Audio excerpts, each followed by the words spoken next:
13 दिसंबर 1937 चीन जापान के बीच दूसरा युद्ध शुरू हुआ था और इसमें चीनी सेना बुरी तरह परास्त हुई थी। 4 महीने तक चले इस युद्ध में जापानी सेना ने चीन पर खूब अत्याचार किए। बच्चों महिलाओं की निर्मम हत्या की गई, लोगों को जिंदा दफन किया गया। भय पैदा करने को लोगों को जिंदा मारकर उनका मांस खाने की जानकारी भी दर्ज है। चीन 13 दिसंबर को हर साल नानजिंग नरसंहार को राष्ट्रीय शोक के रूप में मनाता आ रहा है। दुनिया के कुछ महत्वपूर्ण और चर्चित नरसंहारों में से एक है नानजिंग नरसंहार। चीन और जापान दोनों देशों में राजशाही थी। आइए इस पूरे घटनाक्रम और उसके इतिहास को जापान ने लिया, चीन से बदला। चीन आज की तरह ताकतवर नहीं था, उसकी सेना बिखरी हुई और बेहद कमजोर भी। जापानी सेना ज्यादा मजबूत। चीन जापान के बीच हुए इस युद्ध के पीछे यूं तो कोरिया था, लेकिन इन दोनों देशों की रंजिश बहुत पुरानी है। साल 1975 की बात है। जापान का एक व्यापारिक जहाज कोरिया पहुंचा।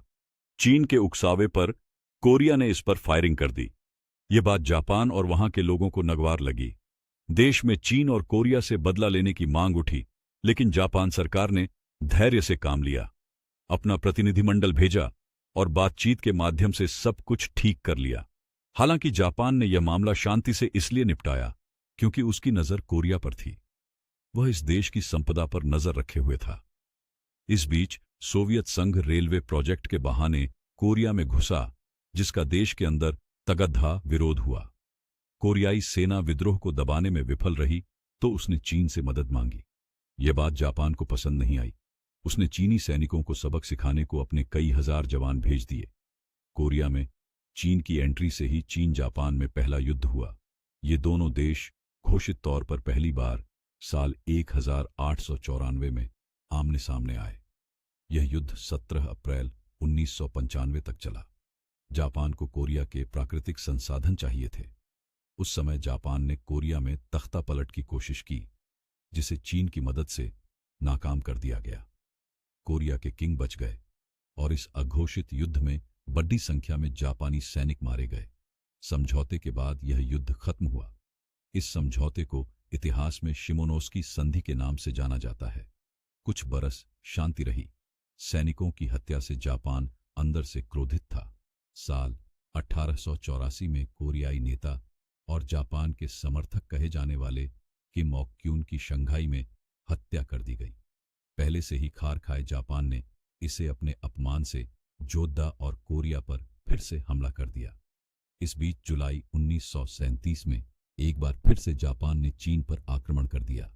इस हमले में राष्ट्रवादी सरकार और कम्युनिस्ट जापान के खिलाफ एक साथ आए, लेकिन कुछ कर नहीं पाए। जापानी सेना बेहद मजबूत थी। वह चीन में घुसती गई और अत्याचार का दौर भी शुरू हुआ। बड़ी संख्या में जापानी सैनिक चीन के अलग अलग प्रांतों में घुस गए।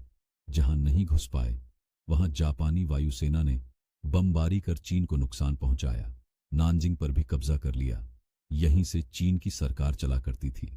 नानजिंग नरसंहार इसीलिए मानवता के लिए शर्मसार करने वाली घटना थी, क्योंकि लोगों को जिंदा दफन किया गया। तलवार से गर्दन उड्ढा देने की घटनाएं बड़े पैमाने पर हुई। कोई सुरक्षित नहीं था। सोवियत संघ भी चीन के समर्थन में उतरा, लेकिन जापान के आगे सब फेल साबित हुए।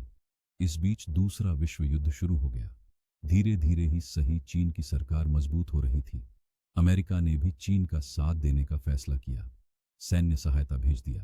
ब्रिटेन भी चीन के साथ खड़ी डी बाचा हुआ। अगस्त 1945 में अमेरिका ने हिरोशिमा और नागासाकी पर परमाणु बम से हमला कर दिया। दोनों शहरों की तबाही के बाद जापान कमजोर पड़ने लगा। इस बीच सोवियत संघ की सेना ने मंचूरिया में जापान के सैनिकों को सरेंडर करने को विवश कर दिया। राष्ट्रवादी सरकार को भी झुकना पड़ा। इसके बाद चीन जापान का युद्ध खत्म हुआ। ताइवान, नानजिंग चीन को वापस मिल गए।